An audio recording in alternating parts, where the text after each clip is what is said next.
Hello everyone, welcome to English with Evelyn. Today we'll study the laburnum top, which is in Hornbill of class 11 NCERT reader.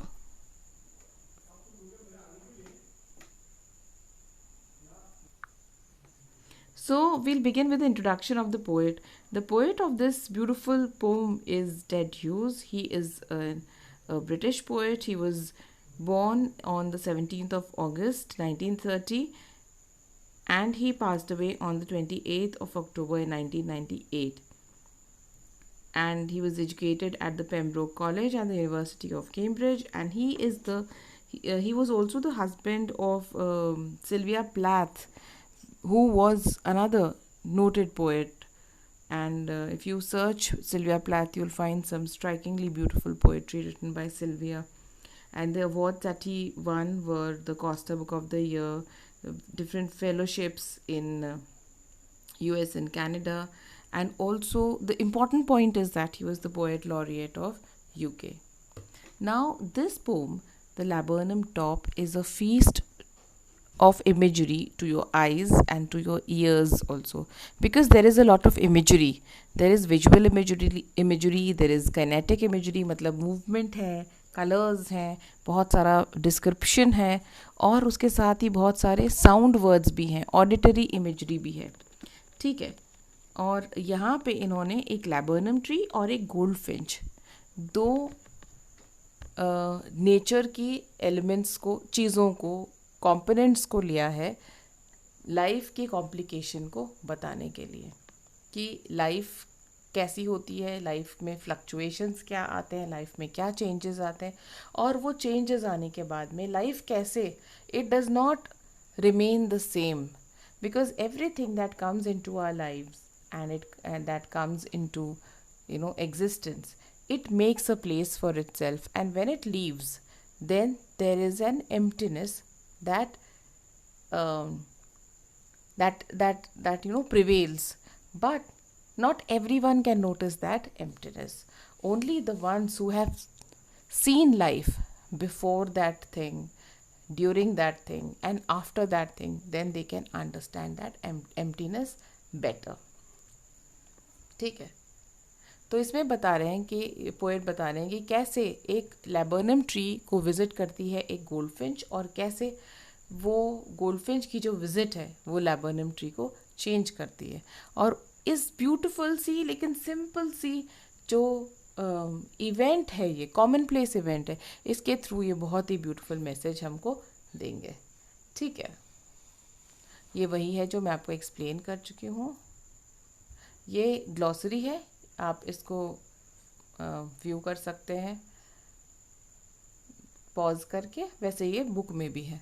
ये picture है goldfinch की, तो मुझे लगा कि ये गोल्डफिंच की पिक्चर मैं ऐड कर देती हूँ, उससे आपको समझ में आएगा जब वो एक विजुअल इमेजरी प्रेजेंट कर रहे हैं और वो येलो कलर से भरी हुई है इमेजरी, तो ये आपको पता चलेगा. और ये पिक्चर है लैबर्नम की. तो ये जो लैबर्नम ट्री है उसकी पिक्चर से आपको पता चलेगा कितनी येलोनेस है इस पूरे सीन में. ठीक है. तो let us begin with the explanation. The laburnum top is silent, quite still in the afternoon yellow September sunlight, a few leaves yellowing, all its seeds fallen. तो laburnum tree को watch कर रहे हैं poet from a distance, and it is becoming very strikingly yellow. क्यों? क्योंकि दोपहर की धूप है और जो उसकी पत्तियां हैं जो थोड़ा बहुत ग्रीन है उस लैबर्नम ट्री में, वो भी येलो हो रही हैं पत्तियां. तो एक पूरा सब कुछ येलो, एक क्योंकि जब धूप होती है तो सब चीज़ एक येलो, गोल्डन येलो लाइट से कवर्ड होती है, तो वैसे ही सब कुछ बहुत येलो सा लगता है. और अब उसके बाद में लैबर्नम ट्री भी येलो है, आफ्टरनून में है, और उसकी जो पत्तियां हैं, रही सही जो पत्तियां हैं वो भी पीली हो रही हैं, और ये ऑटम की दस्तक दे रहा है ना, क्योंकि उन्होंने साइंस बता दिए हमको कि उसके सीड्स गिर गए हैं और उसकी जो लीव्स हैं वो येलो हो रही हैं. ठीक है. तो इसमें क्या बताया इन्होंने, दो चीज़ें, एक तो yellowness of the whole scene and the characteristics, two important characteristics of the laburnum tree, that it is silent and it is still. इसको ज़रूर ध्यान रखिएगा क्योंकि यही आगे बहुत इंपॉर्टेंट है, the silence and the stillness, ठीक है। अब क्या हुआ उसके आगे, it was silent and still, then what happened, till the goldfinch comes.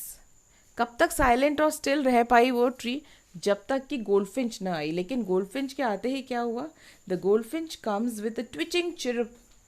Goldfinch कैसे आई है, ट्विचिंग चिरप के साथ में। ट्विचिंग मतलब एक एक मूवमेंट होता है, जब बर्ड चिरप करती हैं तो आप नोटिस करेंगे उनकी उनकी टेल जो है वो मूव होती है, इनवॉलेंट्री होता है ना, बर्ड खुद नहीं करती है, it can not avoid, it can not help, twitching. A suddenness, a startlement, क्या होता है वहाँ साइलेंट है, कुछ भी नहीं है वहाँ पे, पत्ता भी नहीं हिल रहा है, और वहाँ से एकदम ये स्टार्टलिंग मूवमेंट हुआ कि वहाँ पे गोल्डफिंच आकर बैठ गई, ठीक है। ब्रांच एंड पे आती है, then sleek as a lizard. Lizard का क्या होता है, मूवमेंट आप कैच नहीं कर सकते हो, इतनी स्लीक, इतनी इनकॉन्स्पिक्यूअस सा मूवमेंट होता है ना, मतलब ऐसा ऐसा मूवमेंट नहीं होता है जो अटेंशन अट्रैक्ट करे अपनी तरफ, बड़ा सटल सा होता है। तो उसी तरह से जो लिजर्ड की तरह ये बर्ड भी अलर्ट और अब्रप्ट, एकदम ऐसे नहीं कि इतना लंबा टाइम ले रही है मूवमेंट में कि प्रेडेटर्स की नज़र पड़ जाए उस पर, नहीं, एकदम से वो अंदर फ्लिट करके बिल्कुल एंटर कर जाती है, कहाँ पे, थिकनेस में, अंदर जहाँ पे घना पेड़ है, जहाँ पे उसने अपना घोंसला छुपा के बनाया हुआ है। And machine starts up of चिटरिंग्स। देखिए ये दूर से सुन रहे हैं पोएट, और पोएट को ऐसा लग रहा है जैसे कि मशीन चालू हो गई है, किस चीज़ की, चिटरिंग्स की, क्योंकि अब वो एकदम से जैसे ही अपनी माँ को देखते हैं, छोटे जो उसमें चूज़े हैं, जो बर्ड, बेबी बर्ड्स हैं, तो उनकी चिटरिंग्स शुरू हो गई। और फिर क्या करते हैं वो लोग, आपने देखा होगा अपने छोटे छोटे से जो उनके पंख होते हैं उनसे आवाज़ हो रही है ना, ट्रेमर ऑफ विंग्स, वो फ्लटरिंग की ट्रेमर साउंड और ट्रिलिंग्स, बच्चों की आवाज़, ये सारी चीज़ें स्टार्ट हो गई। तो इन सब को क्या बोलता है, अ मशीन स्टार्ट्स अप, और the whole tree trembles and thrills, the whole tree, there is a sense of excitement, and there is a sense of trembling in the movement in the tree, and it is the engine of the family. It मतलब goldfinch नहीं है यहाँ पे, कई लोग इसको mistake कर लेते हैं और वो सोचते हैं it is the goldfinch is the engine of the family. नहीं, इंजन ही जो उसका नेस्ट है, जो उसका फैमिली है, वही इंजन है। This is the engine of the family which has started this machine of trillings and चिटरिंग्स, ऐसे बोल रहे हैं, ठीक है। तो ये इंग्लिश में है उसका एक्सप्लेनेशन, जो मैंने आपको अभी हिंदी में एक्सप्लेन किया है वही नीचे दिया हुआ है। So the goldfinch alights on the laburnum tree, making sounds, and then she goes into her nest, and then the little ones are excited and they start chirping. Okay, and of course the mother was cautious so that no one comes to know about her nest. And then what happens? She stokes it full, then flirts out to a branch end, showing her barred face, identity, mask. So she stokes it full. वो उसको, जैसे वो sound है ना, वो अपने बिल्कुल highest pitch पे पहुंच गया है, वो उसको रोकती नहीं है, वो उसको तेज होने देती है आवाज़ को, है ना, उनकी उनकी चिटरिंग्स को। अब क्या होता है, and this talking, what is this talking? See if you have seen a fire place में जब फायर, आग जल रही होती है तो उसको स्टोक करना पड़ता है आपको, है ना, उसके ऊपर से जो कोयले पर राख आ जाती है उसको हटाना पड़ता है, दैट इज कॉल्ड स्टोकिंग। उससे वो आग और भड़कती है। तो she is also encouraging this trilling that is taking place, okay. तो वो उसको स्टोक कर रही है, और उसके बाद एकदम से जितनी क्विकली, जितनी जल्दी, तेज़ी से वो आई थी, उसी तरह से वो एकदम without any preparation, without any long interval in the actions, she just comes and she just leaves, okay. She does that, showing her barred face, identity, mask. Then so she stokes it full, then flits out to the, when she flirts out to the branch end, showing her barred face, identity, mask. This means that her face, when you see her face, that barred face of hers, जिसके ऊपर वो काला निशान है ना, that is her identity mask. You come to know that it's this bird and not some other bird. Okay. Then with eerie delicate whistle chirrup whisperings, eerie delicate whistle chirrup whisperings क्या है? जो उसकी उसकी जो whistle सी करके वो वहाँ से जाती है. She launches away, she leaves towards the infinite, and the laburnum subsides to empty.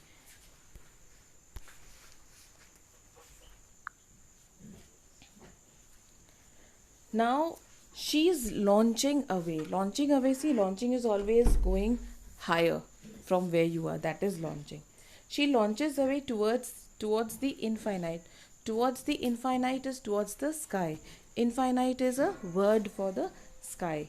And the laburnum subsides to empty.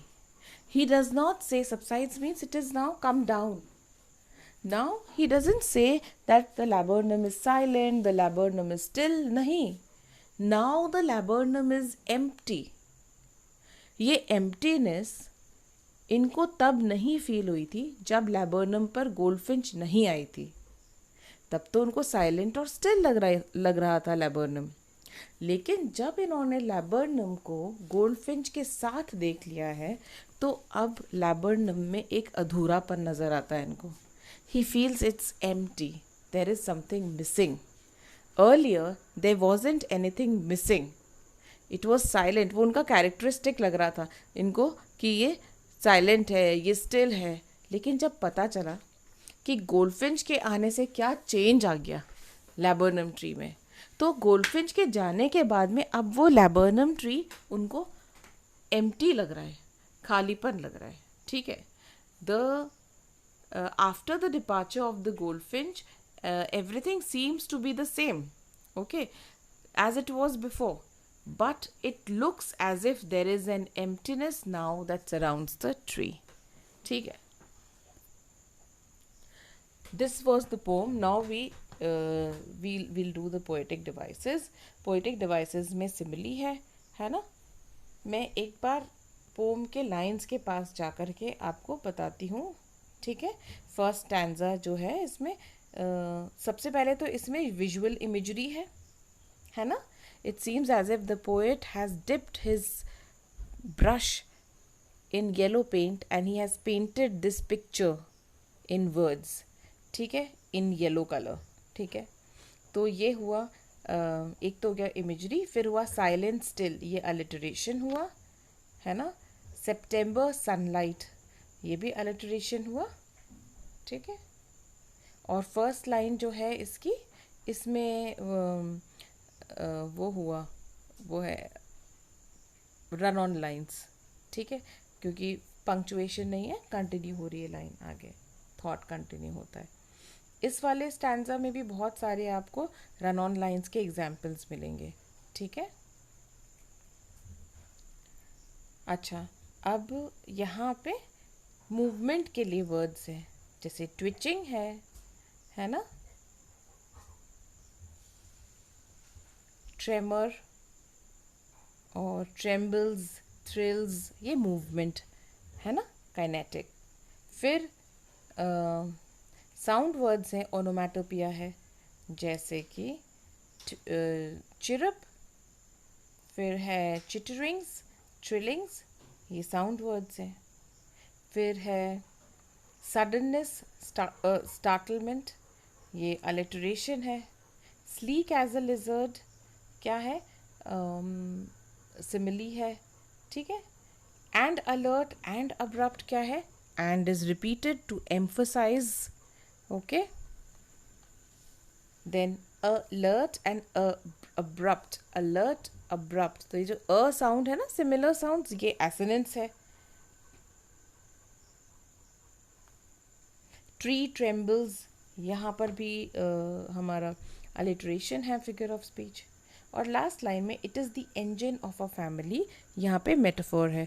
क्यों? क्योंकि इंजन को, उसकी जो फैमिली है उसको इंजन से कंपेयर किया गया है. ठीक है. So it's a metaphor. यहाँ पे फिर से लाइन के एंड में आपको जहाँ पे भी पंक्चुएशन नहीं दिखेगा, वो क्या होता है, वो रन ऑन लाइन्स होती हैं, है ना।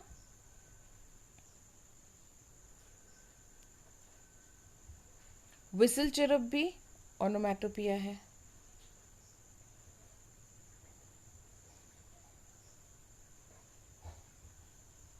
ठीक है, ये आप एक बार देख लीजिए, मैंने करवा ही दिए हैं। सिमिली, मेटाफोर, ओनोमैटोपिया, अच्छा मेटाफोर रिपीट हो गया यहाँ पे, alliteration, repetition, assonance. So this was the laburnum top. I hope you have enjoyed watching the video, and I hope it has been useful to you. Thank you so much for watching. Please like, share and subscribe for more such videos. Bye bye.